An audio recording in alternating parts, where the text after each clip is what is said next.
Hello, everybody. This is Brad Swift of Gaia's Call, and this is Gaia's Call, but this is 2.0. And as you will notice, it's not just me, it's also Marla from the Eco Chapter. Hey, Marla. Hi, how are you? I'm good. I'm good, and I'm looking forward to this, and I'm a little trepidatious about it. It's a first. A lot of firsts are coming my way these days, but I'm also excited about it because we're here. First, we're going to kind of just share our background and how we got connected. Also, who we're kind of directing this to, the people that we would really like to reach with this. One of the things that we talked about and may end up, renaming this at some point, but certainly a segment of this is regeneration with capital GEN, because as you can see, we're not of exactly the same generation. I'm a couple years, so there's some differences. And we actually want to, given the nature of the world these days and how much we are pointing to in a bad way, the differences, we want to embrace the differences. So I'm white skinned and Marla is brown skinned, and I'm a male and she's a female. And I live in the mountains of North Carolina, and we don't really know where we might find Marla at any time. But right now, you are where? Right now I'm in Singapore, so Right. the other side of the world from you. Yeah. Yes. So right now we're at like 9:40 in the morning here in the North Carolina mountains, and it is what time there? 10:40 p.m. 10:40 p.m. Those are differences. Now there's some things that we share, which is, well, certainly first and topmost for me would be our deep love and compassion for planet Earth and all of its beings, not just human beings, but all the beings, the plants and animals that we share this planet with. So, and that's kind of what has connected us. So let's just take a moment to Marla and share from our own memories. How did we get connected? Yeah, so hi everyone, my name is Marla, and yes, I'm all the way over here in Singapore. I'm an earthling, I like to call myself that, and I run the Eco Chapter. And the Eco Chapter is an eco literacy and regenerative storytelling consultancy. And the crazy thing is that me and Brad, we met on Substack. Through my company, the Eco Chapter, I write a lot of articles that translate science and complex concepts into easier to digest and more accessible literature. So articles with metaphors, and I sometimes write poetry, just any kind of way to get the science to be a little bit easier. And so the nice thing was, read my stories, and it was Brad. So it's crazy because it was almost exactly a year ago. We met in December, I think, 2024. So yeah, it's been a journey. Brad, you want to add anything to that? Yeah, I had a major revelation, insight, whatever you want to call it, about 2 days after the USA elections of a year ago, when they did not go the way I wanted. I did not have a whole lot of hope for either party directing much attention to the climate crisis and the meta crisis that, the climate crisis is a part of. But when President Trump became president, I got really clear. There's something that I've got to do. I've got to up my game, so to speak, around that. And the other piece that was kind of woven in there at the same time, at that time, I had a grandson, 3.5, Logan, and Piper, 1.5. So now a year later, they're 4.5 and 2.5. And it was on YouTube was where I ran into this thing about 3 a.m. in the morning, and I cannot sleep because my great great grandchildren are asking me, what did I do? What did I do when I realized the earth was burning and the democracy was falling, and da, da, da. It goes on. Beautiful piece.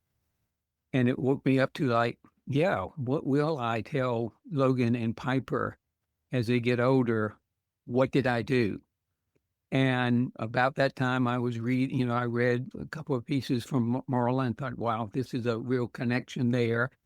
And I started writing One Cause, which is now written and in revision stages and will be released sometime, hopefully in the first quarter, first half of 2026. And it's my take on what is the fundamental causes of climate change. That climate change is not a cause, it's the effect of something. And so that's kind of the evolution. And then I think somewhere in the mix of that, you expressed an idea about wanting to write a book, a more positive book of positive narratives. And given that one of the things I still do is as a coach, I coach aspiring authors. I was like, I want to work with this woman. I wonder how much I'm going to have to pay her to let me coach her. And you were kind enough to not charge me anything for that. So that was another piece of it. So why don't you say just a little bit about where that went? Yeah, we had our first meeting in December last year, just around Christmas, I think.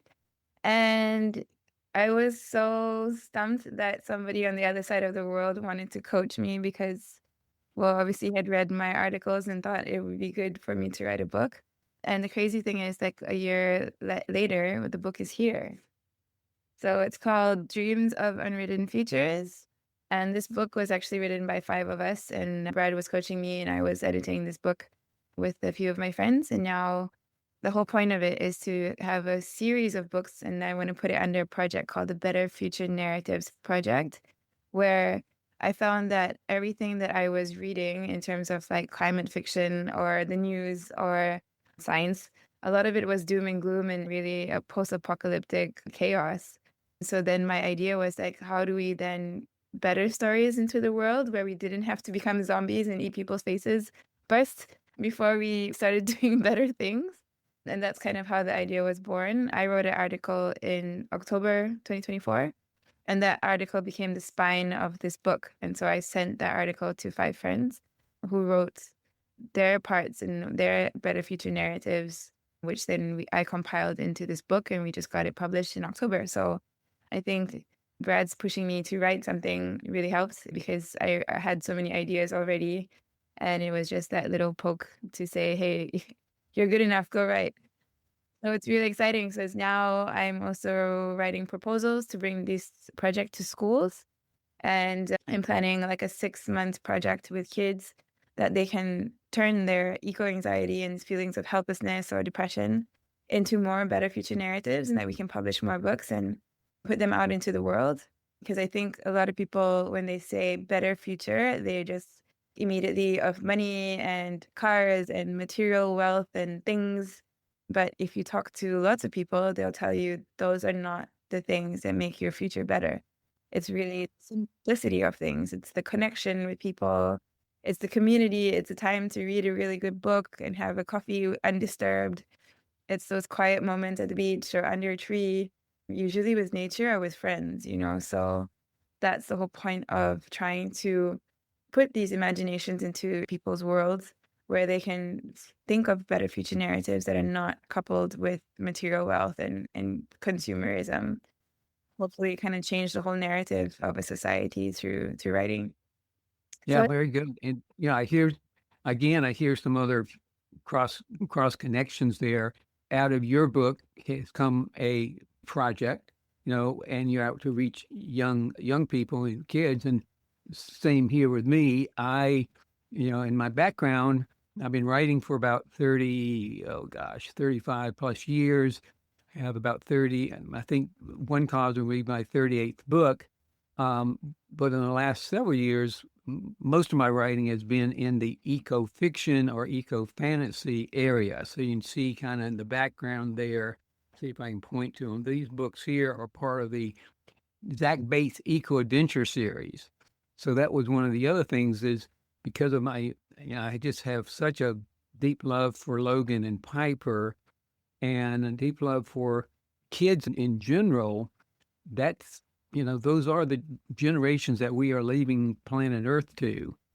And I'll be honest, I'm not proud of how my generation, the baby boomer generation, is leaving the planet. And while we're still able to, what can we do to trim tab, move this big spaceship Earth in a more positive direction of truly being connected to nature itself? So from One Cause has come and is emerging the Eco Guardians Youth Project. And again, it includes, in inspiring children to express themselves through writing and through art and helping them to get really in touch with their love of nature before they get so caught up and jagged, adults. We want to get them early enough to encourage that natural love for nature as they grow into adulthood itself. So that's kind of who we're out to reach. So you want to say a little bit about Yeah. if somebody's listening to this, who you could share this with, like that. Yeah, so we're trying to reach out to anyone who wants to listen, really. Anyone that's interested in the eco crises that are happening all over the world, everywhere. Sometimes it can be really lonely and also quite helplessness, and that you have no idea what's going on. So I guess we're also reaching out to educators that don't have the ability or the knowledge to share this information with your students. Send them our way. We're both teachers, so happy to help with that. Also to the carers of students and children, parents who are too busy working or also don't have the knowledge or the know-how about the climate crisis. This would be really great for you too, because it's a way for you to understand a little bit more. So then you can kind of comfort your children and tell them that, with us all working towards this together, it's all going to be okay. And apart from the work that we're doing here on the podcast, I'm also doing, as part of the Eco Chapter, lots of webinars for people who are working in either small to medium enterprises or school teachers, and also with people doing like nonprofit work and organizations. So I do like regenerative consultancy for those groups of people who like maybe need something a little bit more in-depth or specified to your company or organization as well. But yeah, for this podcast, like it's really for the generations, right? That's why we're calling it possibly Regeneration, from kids who want to come on the show and talk to us about how you feel, about parents who are drowning in how do I do this because I'm a new parent and I've never done this before, or teachers who are just hearing stories from your students and you don't know what to do, like we're also very happy to have interviews with anyone from around the world. I mean, we're already in 2 different continents. Why not? Why stop there? Right. Yeah, for sure.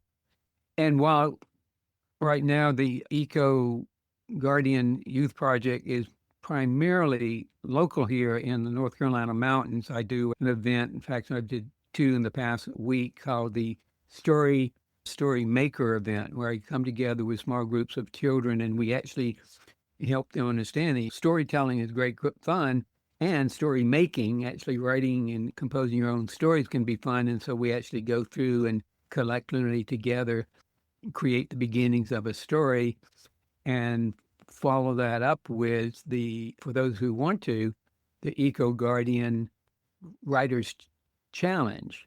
So all that's pretty much local right now, but we do want, one of my intentions, in 2026 is to find ways to have it be scaled so it can be done not just with me, but other people can do it in their local communities, wherever those local communities are. And I see we have another compadre there in the background. This is Raksha. And another similarity between me and Brad is Brad just got 2 kids. We do, and they may be on the show before too long, but right now they're acclimating to our own lifestyle here. Yes, for sure. So obviously we're both animal lovers. My background is a small animal veterinarian before I turned to writing. And mine, science and wildlife conservation. Yes. And if I'm not careful, I put my feet in the wrong places, I will end up stepping on Rascal, who's right at my feet sleeping at the moment. So let's see, what else did we want to share today as this introduction that we haven't already shared? I think a few things. If you are a writer, I think the first thing is keep writing, because the world needs more stories and more art, and to put more beautiful literature into the world. I think we're losing that.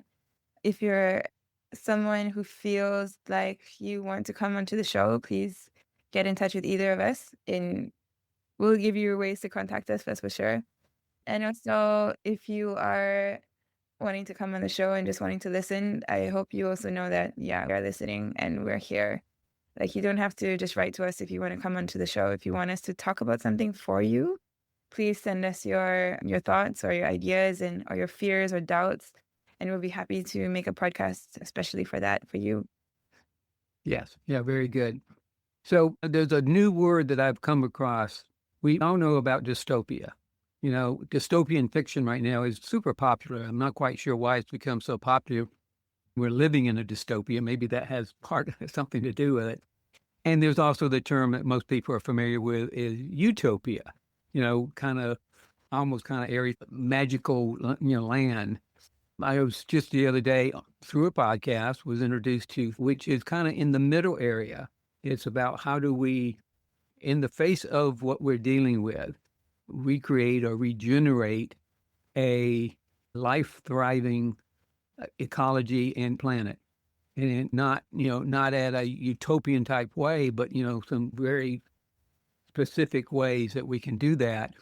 And for now, part of it is changing the narrative, writing stories that really do speak to, and not in a way, but in a positive way, change that narrative. So again, one cause is a big part of that for me, identifying the four great untruths and the four great truths. And I'm sure in other podcasts we'll get into that, in more depth itself. So yes, if you are a writer, if you have thought about writing on whether climate fiction or eco fiction, or there's a number of different, ways of speaking about it. But if that's something that you are either doing or you would want to do, we would love to support you in that as well. Yeah, and Brad has a whole library. So once you have your books, we can put it up there. You can also find Dreams of Unwritten Futures in Brad's library. Yes, I'm glad you mentioned that because part of the Eco Guardians project that we're working with is the Eco Guardian Secret Society Library. Nobody's supposed to know about it except that just spilled the beans, so I can, blame her for it. And again, all of my eco fiction books are there. There's two or three other books from other authors that I have coached, including book itself. And there will be a growing resource of both fiction and nonfiction and other, pertinent information to support other eco guardians in training, as I refer to it. And the reason I call it eco guardians in training is we're all in training. We're all continuing to deepen our relationship and our appreciation for Mother Earth. So that's what it is to be an eco guardian. For sure that. So I think covered the basis to begin with. Yeah. And any last comments before we kind of sign off and you go to bed and I go into the rest of my day? I'm good. I'm looking forward to our next podcast, and hopefully we get some people writing in to come talk to us. Yes, very good. Okay, everybody.